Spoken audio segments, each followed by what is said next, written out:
सो hey guys, कैसे हो आप सब।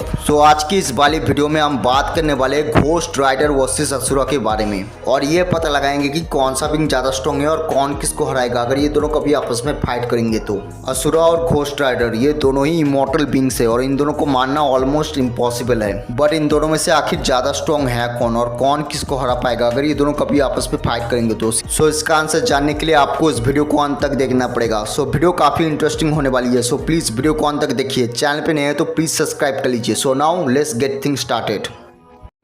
The Ghost Rider. So Johnny Blaze एक सिंपल सा स्टंटमैन था जो कि अपने बाप की जिंदगी बचाने के लिए सबसे बड़ा जुआ खेल लेता है, जो कि था मेफिस्टो से उसकी सोल की डील करना।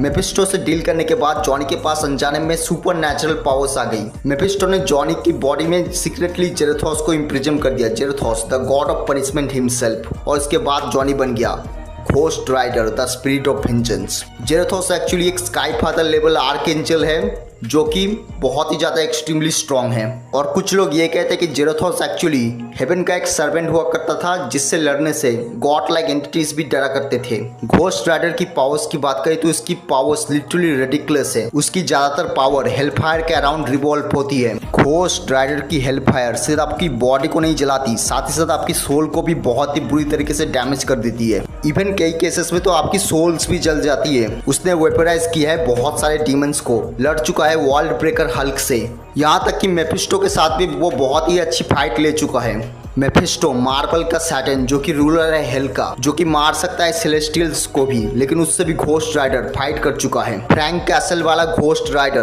पावर कॉस्मिक को अचीव कर लिया था और बन गया था कॉस्मिक घोस्ट राइडर। ये वही पावर कॉस्मिक है जो कि गैलेक्टस यूज करता है। कॉस्मिक घोस्ट राइडर ने थैनोस के साथ मिलकर डिस्ट्रॉय कर दिया था आधे से ज्यादा मार्बल यूनिवर्स को, और जब किंग थैनोस बेकाबू हुआ तब उसने उसको भी मार डाला। इसके अलावा स्पीड के मामले में घोस्ट राइडर सबसे ज्यादा फास्ट कैरेक्टर है मार्बल यूनिवर्स का। वो डायमेंशन के बीच में ट्रैवल कर सकता है, टाइम में पीछे जा सकता है, इसके अलावा वो रियलिटी मैनिपुलेशन भी कर सकता है, और घोस्ट राइडर की रियलिटी मैनिपुलेशन कॉस्मिक लेवल पे स्केल होती है।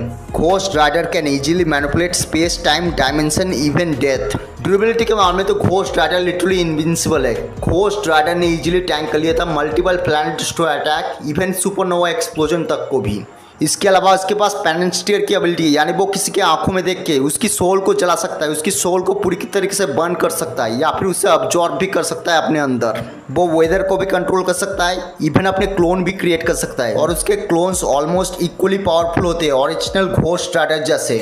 मूवीज में घोस्ट राइडर को बहुत ही ज्यादा वीक दिखाया गया है। अगर हम कॉमिक्स की बात करें ना तो घोस्ट राइडर के पास लिटरली लिमिटलेस स्ट्रेंथ है। डॉक्टर स्ट्रेंज ने ये खुद कहा था, घोस्ट राइडर की स्ट्रेंथ की लिटरली कोई लिमिट नहीं है। इसके अलावा भी घोस्ट राइडर एजलेस और इमॉर्टल विंग्स होते हैं, यानी उनको मारा नहीं जा सकता, सिर्फ वन ऑफ ऑल जैसे सुप्रीम एंटिटी ही उनको मार सकते हैं। ओवरऑल घोस्ट राइडर स्केल करता है sky father to universal level पे with almost limitless amount of speed.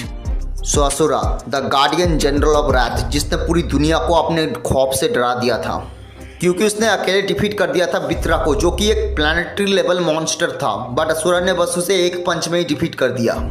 लेकिन जो भी हो, उसके बाद उसके ही साथियों ने उसे धोखा दिया और साजिश करके उसे एम्परर की मौत का जिम्मेदार घोषित कर दिया। अब इसकी बेटी किडनैप हो चुकी थी और उसके वाइफ का मर्डर हो चुका था, और अभी वक्त हो चुका था बदला लेने का। असुरा डेउस से लड़ता है लेकिन वो बुरी तरीके से हार जाता है क्योंकि वो बहुत ही ज्यादा कमजोर था, लेकिन कहानी अभी खत्म नहीं हुई थी।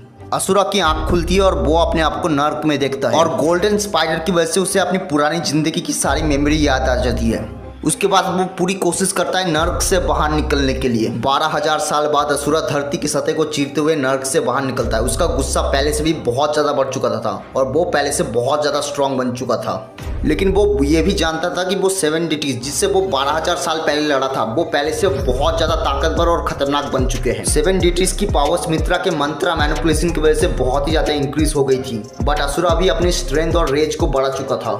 असुरा ने वाइजिंग को मार मार के उसकी हालत खराब कर दी थी और उसे मजबूर कर दिया था अपनी पूरी ताकत लगाने के लिए। वाइजिंग अपने फिंगर को अर्थ की ओर ड्रॉप करता है क्योंकि वो उससे असुरा को कुचल के मारना चाहता था। असुरा इसको एक चैलेंज की तरह लेता है और वो वाइजिंग को रोकने के लिए अपनी जी जान लगा देता है और आखिर में एक ही पंच से वाइजिंग को मार देता है और उसे एग्जिस्टेंस से इरेज कर देता है। इस पंच में इतनी डिस्ट्रक्टिव पावर थी कि उसने सोलर सिस्टम तक को ही हिला दिया था। उसके बाद असुरा ने टेक डाउन किया मल्टीपल 7 डीटीज को। असुरा का सामना हुआ उसके खुद के मास्टर ऑगस्ट से।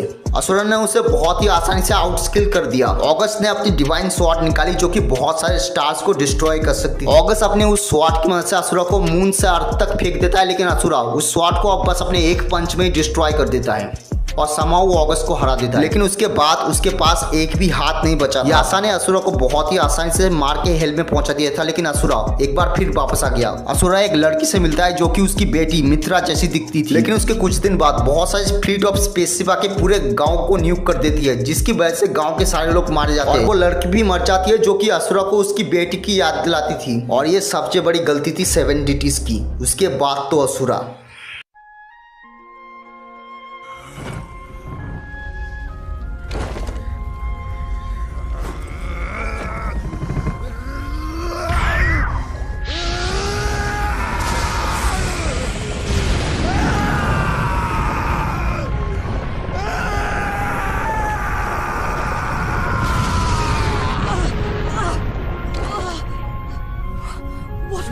असुरा इतना ज्यादा गुस्सा हुआ कि जैसे कि कोई एक डीमन ही जग गया, एक्सप्लोडिंग विथ प्योर मंत्रास। ये डिमोनिक फॉर्म इतना स्ट्रांग था कि जो कि आसपास के सारे स्पेसशिप को डिस्ट्रॉय कर दिया, वो भी एक ब्लो में। 7 डीटीज ने डिसाइड किया कि असुरा को रोकने का एक ही रास्ता है, ब्रह्मास्त्र को यूज करना। एक ऐसी मशीन जो कि पूरे यूनिवर्स को डिस्ट्रॉय कर सकती है। इसका मेन पर्पस था मित्रा के अगेंस्ट इसे यूज करना, लेकिन अब असुरा उनके लिए खतरा बन चुका था और 7 डीटीज को असुरा को डिफीट करना कंपलसरी बन चुका था। टू ठतो बनर्जी ब्रह्मास्त्र असुरा के ऊपर फेंका जाता है।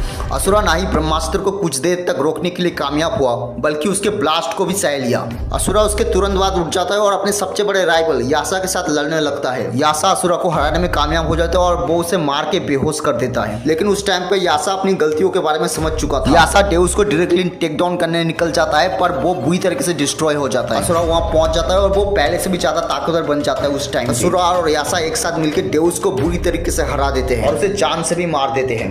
But that is not over yet. Golden spider अपने आप को रिवील करता है क्रिएटर ऑफ ऑल मल्टीवर्स के नाम से, और असुरा समझ जाता है सारी फसाद की जड़ यही है। असुरा चक्रवर्ती का ऑफर रिजेक्ट कर देता है और उसे जोरदार पंच मारता है, जिससे गुस्सा होकर चक्रवर्ती असुरा को अब मित्रा की पावर यूज करके अर्थ पे फेंक देता है। यासा अब तक ये बात समझ चुका था कि असुरा के अलावा और कोई बचा नहीं सकता अर्थ को चक्रवर्ती के गुस्से के हाथ से। तो इसलिए यासा ब्रह्मास्त्र के मंत्र रिएक्टर और अपने खुद के मंत्रास और अपनी लाइफ को असुरा को दे देता है। और अब वक्त आ चुका था ये सब खत्म करने का। चक्रवर्ती यूनिवर्स के सेंटर में बैठ के यूनिवर्स की लाइफ फोर्स ऑब्जर्व करने के बाद प्योर मंत्रा से एक बहुत ही ज्यादा खतरनाक एनर्जी ब्लास्ट अर्थ की ओर डिलीवर करता है, अर्थ को डिस्ट्रॉय करने के लिए। लेकिन असुरा अपने साइज को अर्थ से भी बड़ा करके अर्थ को प्रोटेक्ट कर लेता है। असुरा लाइट से trillions of time fast fly करके चक्रवर्ती के पास पहुंच जाता है और एक ही पंच में चक्रवर्ती के अवतार को तोड़ के रख देता है, जो कि एक गैलेक्सी से भी बड़ा था। उसके बाद असुरा चक्रवर्ती के डायमेंशन में पहुंच जाता है और उससे लड़ने लगता है। और इन दोनों की फाइट इतनी ज्यादा खतरनाक थी कि उनके पंचेस के कोलैप्स से डायमेंशन टूट जा रहे थे। चक्रवर्ती अपनी एक ही उंगली से असुरा को ओवर पावर करके उसे अपने बेस फॉर्म में ले आता है,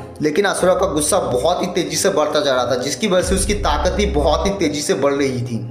और आखिर में असुरा ने हरा ही डाला चक्रवर्ती को, और हरा क्या दिया, उसको पूरी तरीके से मार ही दिया था, वो भी अपने बेस फॉर्म में। और अंत में अगर हम इसके फीट पे बेसिस पे स्केल करें ना, सो ये बड़े आराम से एक आउटर वर्सल लेवल बीइंग बन जाएगा। सो अब अगर मैं बात करूँ असुरा वर्सेस घोस्ट राइडर के बारे में, सो ऑन स्केल असुरा हर कैटेगरी में घोस्ट राइडर को ओवर पावर कर देता है, सिवाय स्पीड के मामले में। लेकिन अब बात करें इन दोनों में से विक्टोरियस कौन माज होगा, सो सिंपली असुरा स्लैम्स, यानी असुरा यहाँ पे पटक के रख देगा घोस्ट राइडर को। सिंपली बताओ तो असुरा एक आउटर वर्सल लेवल कैरेक्टर है, दूसरी ओर घोस्ट राइडर वो एक स्काई फदर लेवल कैरेक्टर है, जो कि बहुत ही ज्यादा कमजोर है असुरा के कंपेयर में। इसके अलावा घोस्ट राइडर की पेनस्टीयर का भी असर असुरा के ऊपर नहीं पड़ेगा, क्योंकि असुरा के पास सोल ही नहीं है, तो घोस्ट राइडर निकालेगा क्या।